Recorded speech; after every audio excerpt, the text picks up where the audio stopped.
Welcome to BNEWS Weekly. I'm Phil Gallagher along with BNEWS Director Rich Hosford, BNEWS reporters Tad Stefanak and Robert Paris, Peter Brown with the weather, Gretchen Carey with the community calendar, and Anthony Matos with sports. Thank you for joining us. There was some tension at last week's school committee meeting around continued negotiations between the committee and the Burlington Educators Association about information being put online around talk around the negotiations. Member Martha Simon, who is part of the subcommittee, along with member Christine Monaco, said they had concerns about some social media posts claiming union members had not received a pay raise since 1997. She said compared to other districts, teachers in Burlington are compensated relatively well and that their contracts have included annual pay raises. She added that the subcommittee has been working hard and in good faith to come to an agreement with the BEA. Member Monaco says she also believes negotiations would benefit from being conducted in private sessions rather than online. Here she is on the subject. I'd just like to make a few comments to follow up on what Martha said. And she and I are the members of the school committee that do the negotiating. And we are in agreement. We want nothing more than a fair contract. We've been, as Martha said, we've been working very hard, many meetings since the late winter actually, trying to negotiate this contract and the MOAs because of COVID. One of the things that I'm finding somewhat difficult is there has been a lot of negotiating sort of on Facebook or on social media. And at the next meeting with the teachers, our negotiating team, I would like to know how the union leadership feels about all of the posting on Facebook, because a lot of what's being said is inaccurate, and I'm trying to not respond to many things, but it's pretty hard not to respond when something is blatantly inaccurate. BEA President Patrick Murphy said the union is also committed to the district and representing educators in the best possible way. He also said that the union had not encouraged members to muddy the waters with inaccurate information online. His quote, "The Burlington Educators Association is committed to working hard for the contract that educators deserve, and we are working toward what members have told us is important to them for our students and our schools," he wrote. "We have engaged our membership in contract actions, and transparent information on these actions has been sent to our full membership. None of our contract actions have involved encouraging our members to post information and complaints about the process online." Plans for the former Lord & Taylor building at the Burlington Mall are coming into focus. Representatives of the Hudson Bay Company, the former parent company of Lord & Taylor, who have a long-term lease on the building, were at the November 18th Planning Board meeting to discuss a mixed-use proposal in the former store. They said that while historically it's been an anchor for the mall, they would like to explore having smaller entities like what has been done with the first floor of the former Sears building, but with more of a focus on office space. In a presentation, representatives of the company said they are looking to convert most of the first floor into office space with some retail and food and beverage space available. Under the current plan, the entire second floor would be additional office space. They said they're not planning on changing the footprint of the building, but will make internal changes to accommodate the mixed-use development. They stressed there would be no impact to the infrastructure, water, sewer, or parking, and in fact, they could ease parking by having employees using spots during non-peak retail times. Planning Director Kristen Kasner said this could be a way to revitalize the mall space, and the town could work with Hudson Bay to help steer the project to more closely match the direction the town is heading in terms of retail and office parks. Members of the board said they were interested in learning more about the project in the future meetings and thought this was a good start. Finally, member Barbara LaRue said the board has been hearing from other developers that they are having difficulty filling office space and are moving more towards lab rooms. Representatives from Hudson Bay said they believe that with the only amenities of the mall and their plans to have a more youth-oriented design, they could attract new companies. A Korean War veteran who dedicated his time to helping other veterans throughout his life has passed away. Andrew A. Andy Giordano, a man who was always looking to help others, passed away at the Brigham and Women's Hospital in Boston on Monday morning, November 22nd. His obituary from Sullivan Funeral Home says, the beloved husband of 69 years of Rosemary Bufaldi and devoted father to Andrew. Andy was 91 years old. Andy was born and raised in Cambridge as one of 5 children born to the late Joseph and Josephine Giordano. He was a graduate of Cambridge Linden Latin. He was a veteran of the Korean War, serving his country in the United States Air Force from 53 to 1957, achieving the rank of Staff Sergeant. And he was the recipient of the National Defense Service Medal and Good Conduct Medal. Being a veteran would play an important role throughout his life. Andy would meet his future wife, Rosemary, and they married in 1952 and lived in Belmont until moving to Burlington in 1964, where he would become very involved in the community. When he moved to Burlington, he purchased the first home on his street, and the developer named the street after him. Andy was a member of the Middlesex County Deputy Sheriff Association, serving on its executive board, and his cousin Mike Giacopo, who was past president of the association. For over 25 years, they would provide over 100 Thanksgiving dinners annually with all the fixings for needy veterans in the area. Andy was also a member of the Disabled American Veterans and the Disabled and Limbless Veterans organizations. In 2016, Andy was unanimously nominated as the Grand Marshal for the town's July 4th parade. In 2015, he was presented the Distinguished Humanitarian Award. Throughout the years, Andy would also contribute food and supplies to people helping people. You can find his full obituary on our website at bcattv.org/obituaries.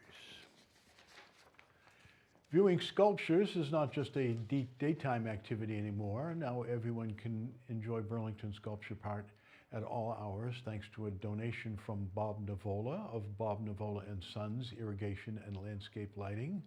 BNEWS Director Rich Hosford went to check it out and has this report. Burlington Sculpture Park has been a big hit, but until recently, people could only enjoy it during the day. Enter Bob Navola, owner of Bob Navola and Sons Irrigation and Landscape Lighting, who chose to put his talents to use by lighting up the park so it could be enjoyed at any time. A lifetime resident of town, he said he enjoys giving back to the community. We grew up in the town, my wife and I both did, and we love the town. We love the way it's changed. We love the way it's still the same. You know, we know a lot of people around, and it's nice to see things like that local people are doing to improve it. And this is just something that we do that could help it a little bit and kind of extend it further into the night. Bob said he was able to install the lights without disturbing the park. We do it all the time. So I have a special machine that you use, and it's a very thin blade that goes in the ground and it pulls the wire through the ground. And then it's just a matter of making waterproof connections at every light and things like that. So it's very clean, it's very neat, and it's very quick. So it's pretty easy. It's a lot easier than it used to be, that's for sure. Members of the Burlington Sculpture Park Committee said they were surprised by the offer of the donation and are happy with how it came out. It's not something that we had considered. So he explained to us that it could be done in a very soft and subtle way because we love the idea of lighting the sculptures, but we also wanted to be sensitive to the neighbors and make sure that there was nothing glaring or that would be considered light pollution at night. And this is very soft and subtle, and I think all of the neighbors enjoy it. The types of light used also provide the committee with flexibility as the park changes and evolves. According to Mr. Navola, it's very easy to move them, so if we needed to move the lights in the future as the sculptures changed, we could do that. And also they could be removed if at some point in the future the park were to move. There is an art in setting up lights to illuminate structures such as sculptures. So we tried to focus it right on the sculptures. Certain things need a little bit more light than others, depending on the color of them or the shape or size or dimension or whatever it is. But I think we kind of hit every spot we were trying to hit, and like we talked about before, keep it subtle but effective. Right. So it's not glowing and shining and bright, but you see it.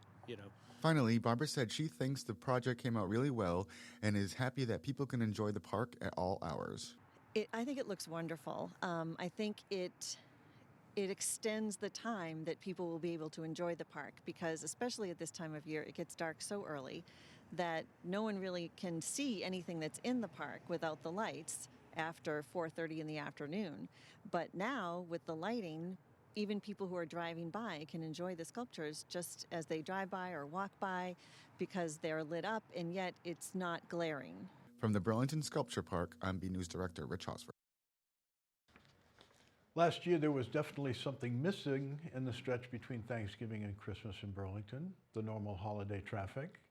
However, with many people vaccinated and stores back to regular hours after the shutdown, Burlington streets are filling up again, though perhaps not to the pre-pandemic levels. Burlington Police Sergeant Jerry McDonough said that they've seen an increase in volume in and around the mall and the shopping plazas, but added it's not as intense as it has been in prior years, something he attributed to more people shopping online. As an example, he pointed to the line at Best Buy on Black Friday. He said normally by the time the store opens at 5 a.m., there is a line around the building. This year, however, he estimated there are at most a half a dozen people waiting for the doors to open. Probably not good for bricks and mortar. Sergeant McDonough said if it is still early in the shopping season, and police are increasing patrols and traffic mitigation efforts. Sergeant McDonough said they received an annual grant to do hour and drunk driving enforcement through the holiday season. They also have extra patrols at the Burlington Mall and other stores to prevent theft and shoplifting. Finally, McDonough said officers have noticed that the drivers have been showing a little less patience on the road, perhaps as a result of stress from the pandemic, and asked that everyone remember the spirit of the season and be kind to fellow drivers and understand traffic is a good sign for the economy. Avoid a ticket or even possibly having your car towed by parking it off the streets. Burlington's winter parking ban went into effect on Sunday and will be enforced until April 1st. During the ban, no vehicles can be parked on the side of the road between 2 a.m. and 8 a.m. The ban is put in place to make snow removal easier and effective for the Department of Public Works. The ban is enforced by the Burlington Police Department. Offenders can be subject to an initial fine of $25 and subsequent fine of $50 per offense. Also, if a vehicle is parked on the side of the road interfering with snow removal, the town may have it towed at your expense. Chief Thomas Brown is pleased to report that 4 new officers have graduated from the Northern Essex Community College Police Academy and started their field training programs with the Burlington Department.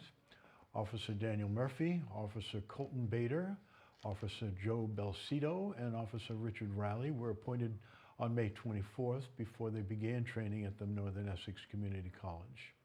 All 4 officers recently graduated from the academy and began approximately 10-week field training programs with more senior Burlington officers.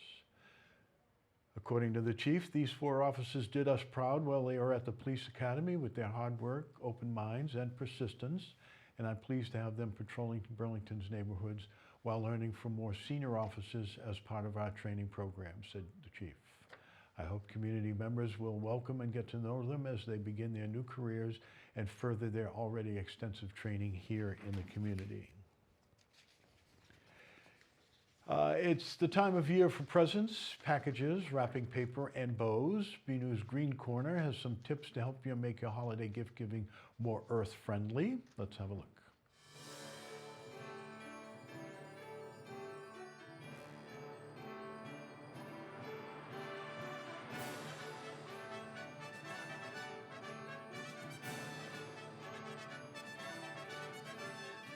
Recycle Smart is the statewide initiative that tells you whether or not something should be recycled in Massachusetts, and that will tell you that wrapping paper should not be recycled in general. Mostly because most of the wrapping paper has a plastic liner to it, or foil, or glitter, or something that they don't want in the recycling facility. If it was very plain paper, the fact is it would probably be fine. But what we really do not want is for it to get thrown into a paper bag, let's say, with all of the ribbons and bows and other paper that's not good. So if you're being extremely selective about it, just plain paper would be all right. But please don't throw in everything else. Please do not recycle tissue paper. The fact is that it has very small fibers and does not recycle well. You are welcome to compost it if you have a backyard composter. It does that well. And it is reusable. There are a couple things that we call greenwashing, which means that the industry tells you they're good for the planet, but really they're more expensive and don't actually do much for the planet most of the time. Raffia wrapping cord or tie, and they'll say it's compostable, it's biodegradable, and the fact is that it is only compostable or biodegradable. It only helps if the person that you're giving it to is actually going to compost it. If it's going to get thrown in the trash anyway, it doesn't actually help the planet.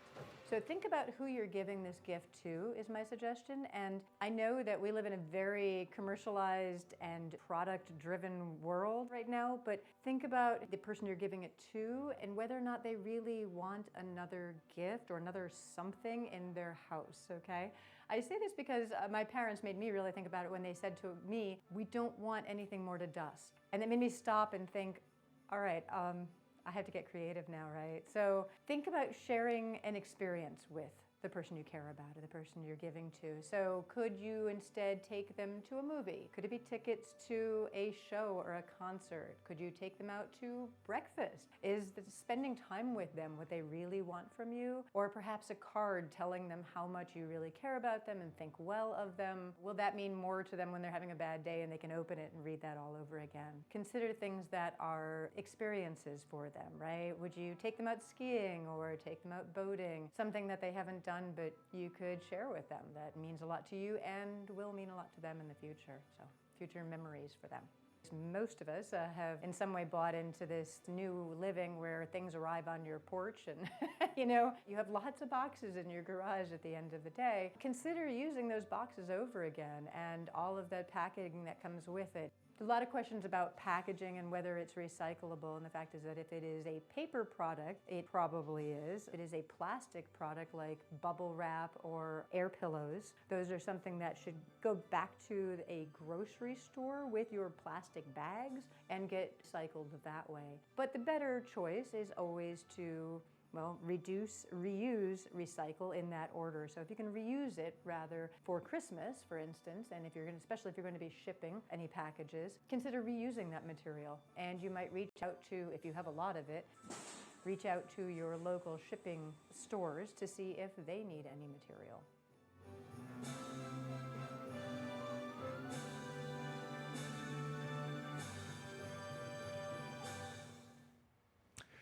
Up to 90 Shawshene Valley Technical High School students have built a partial replica of Fenway Park as a part of a sophomore project. The project was put on hold last year due to COVID. This year, Shawshene students came together and finished the endeavor in 5 weeks for their open house. The reproduction is a scaled-down version of Fenway Park's exterior along Yawkey Way. The likeness is uncanny with realistic details in the championship banners, doors, and masonry arches. Shawshene Masonry instructor Jim Benito said people light up when they see it. The replica exhibits student skills in carpentry, masonry, plumbing, and metalwork. The look-alike has working lamps and recreates the World Series championship banners down to the font. Benito said it's also about showing the kids how to be productive members of society and telling them that being successful is being happy going to work. The students on the project have extended an invitation to any members of the Boston Red Sox, past or present, to come see their Fenway Park replica in person. There is an opportunity in Burlington for someone to buy a starter home at a reduced price. The town has posted an application for an affordable housing project featuring a 3-bedroom home at 117 South Bedford Street that is on the market for $290,000. As reported by BNEWS, town meeting voted to appropriate $250,000 for the purpose of purchasing the property in 2018. However, the town was able to secure it for only $150,000 and use some of the funds along with donations for repairs. According to the application, 117 South Bedford Street is a single-family home that is a 1960s slab ranch situated on 0.36 acres in a residential area. The home is being sold with the land. It contains 1,272 square feet of living area with 3 bedrooms and 1 bath. The home was completely remodeled in 2021 with many improvements.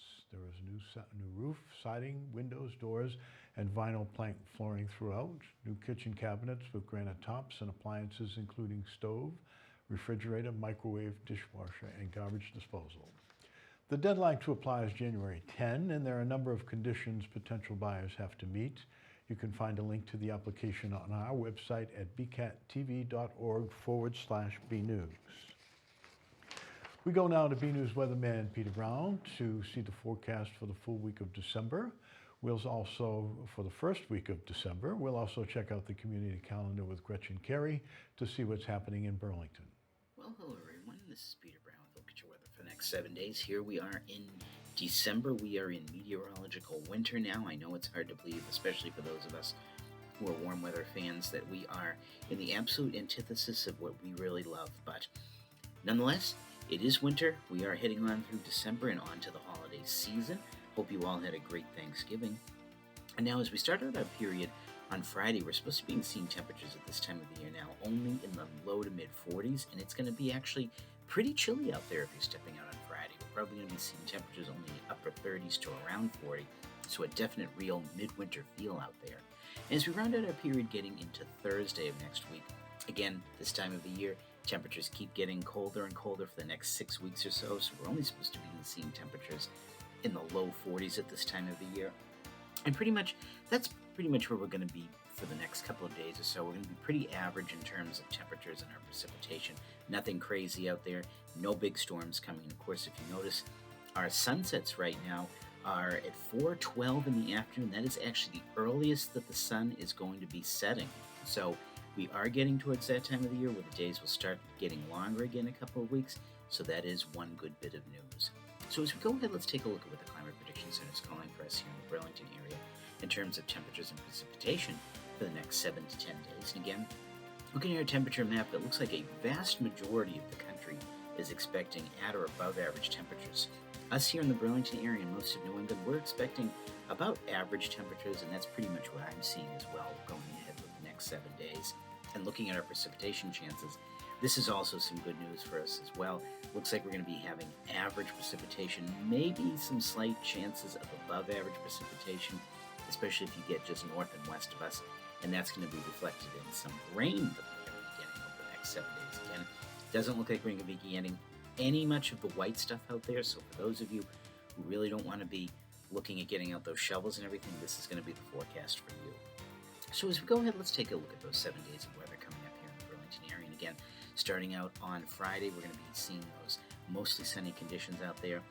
Brisk out there, only in the upper 30s, and very chilly at night, way down into the lower 20s. So definitely we are in the December feel of things.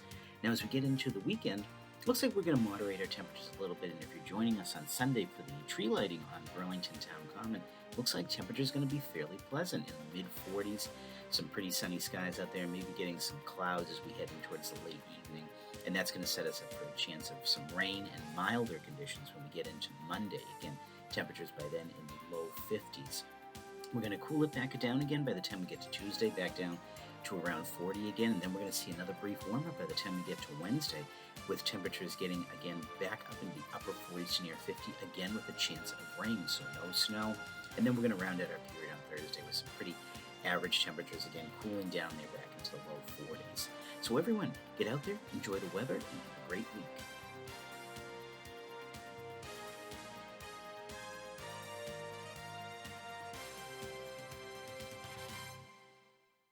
Each year, the flu makes millions of people sick. Getting a flu shot is the best way to protect yourself. Within 2 weeks, the shot helps your body produce antibodies that fight flu germs. Protect yourself. Protect your family. Get your flu shot today. Hey everyone, I'm Gretchen Carey, and this is your community calendar. On December 7th, the Burlington Parks and Recreation Department will be having a Photos with Santa event at Grandview Farm. The event is for Burlington residents only. The event is $5 per family. Registration is at burlingtonrecreation.org. On December 9th at 7 p.m., the Burlington Public Library will be having an event called The Joy of Bird Feeding. For more information, go to burlingtonpubliclibrary.org.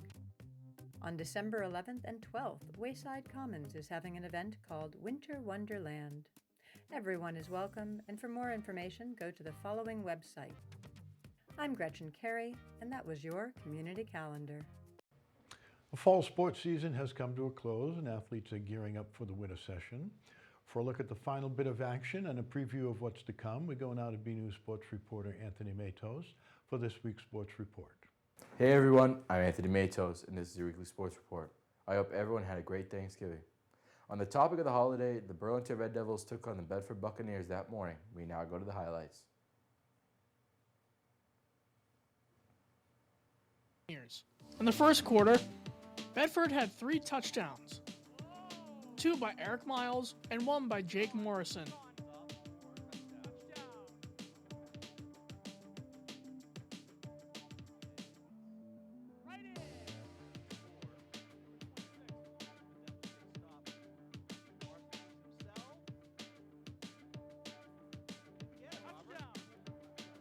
The Red Devils had 2.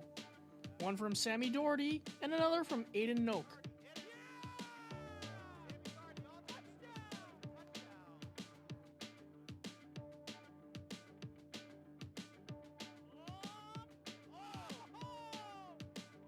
(21-12) was the score at the end of the first. Bedford. Another 3 touchdowns were made by the Buccaneers in the second quarter. 2 from Morrison and another from Miles.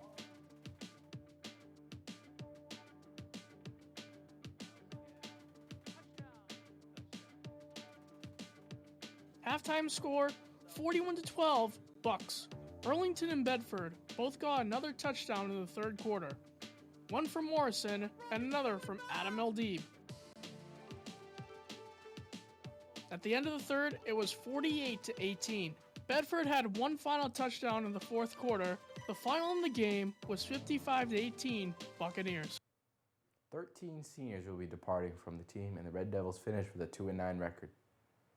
The winter season is underway here at Burlington High School and we caught up with a couple of coaches. BNEWS sports reporter Robert Paris has a look. It begins around 4 o'clock in the afternoon. The community knows the cold weather is just around the corner. With that being said, the athletes at Burlington High School are heading back to a full slate of games for the upcoming 2022 winter season. After having it modified earlier this year without fans and wearing a mask. Even though the face coverings will stay in place at the moment, everyone is excited to be back in the swing of things. It's our first real winter season since 2019-2020 because last year we were outside, we didn't have a tournament. It's trying to get back into the groove, we'll see how it goes. We're hoping we have a full slate of meets. I mean, things could change at any minute. Right now they're telling us we're going to have to compete with masks. We are excited to be back and be somewhat normal, especially going to BU and Reggie this year and having actual indoor meets.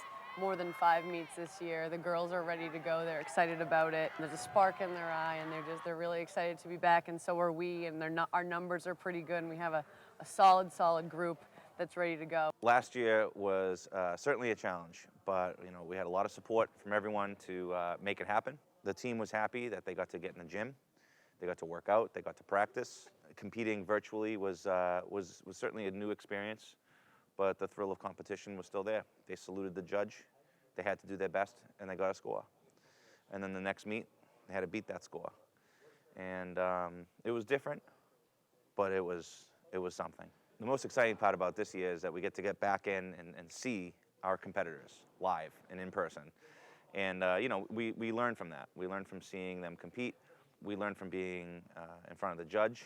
We get that tangible score. And so, it feels like it did before last year. I mean, practices are the same. We were indoors last year. It's still a bit annoying to have to practice in masks, but it is what it is. I know that's bigger than just a wrestling issue. But yeah, besides that, it's good. It's good to have mostly a regular season. And, last year was kind of a dual meets, no tournaments, which is kind of what gets the kids excited, what gets me excited as a coach. So it's good to have that back. We're excited. I think it makes kids realize after we had last year, every other day, no crowds. It wasn't a true season, 10 games. Now having the idea that we have 20 games, a real season, real fans, real crowd, I think it makes us appreciate being in the gym every day. And when we want to have that, we don't want to run that extra sprint. We remember back to last year when we couldn't do that, and hopefully we really appreciate every minute we can be in the gym. Hey, we're hoping it's going to be normal. It's so nice to be back in the locker room, and not dressing in the parking lot and things like that. We're all wearing masks and we're trying to keep everybody safe, and it's back to kind of a normal tryout the Monday after Thanksgiving, and we're excited about both the players and the coaches. I'd like to thank BCAT for all their support last year, broadcasting our games on TV when the parents and families couldn't come. As you know, hockey's like a real family thing in Burlington, and it was really nice that they could watch the games, and you guys did a great job with that, so thank you. From Burlington High School and the Ice Palace, I'm Robert Paris for BNEWS Sports. Begin with scrimmage games for a number of teams beginning next week, and we will have updates on how those matchups panned out. Then the regular season will begin when the boys basketball team hosts the Colgate Charter School of Lowell at 7 p.m. in the BHS Wooden Gym on December 10th. You can check out all the winter schedules at arborlive.com and type in Burlington High School. For more Red Devil action, go to the BNews Sports section at bcattv.org/sports and check out our Twitter page at BNews Sports. That's all for your sports report. I'm Anthony Matos. Back to you guys in the studio. Photo to highlight. This week's photo was another great example of beauty in the natural world. It was sent in by Mary Elaine Leach and features a milkweed highlighted by the sun in the background. Milkweed is glowing in the drainage ditch in front of my office building in Burlington, Mary said when submitting the photo. Thanks for the photo, Mary. We'd like to see your photos. They could be of your fall activities, a family trip, or just everyday moments. Whatever you think is interesting and want to share. Pictures of children with Santa are always great. Email your photos to bcat@bcattv.org with the subject line Photo of the Week. Don't forget to stay tuned after the news for this week's Burlington Public Schools update for all the latest education news. And that's it from the news desk here at BNEWS Weekly. I'm Phil Gallagher, along with Rich Hosford, Tad Stefanak, Robert Paris, Gretchen Carey, Peter Brown, and Anthony Matos. Thank you for joining us.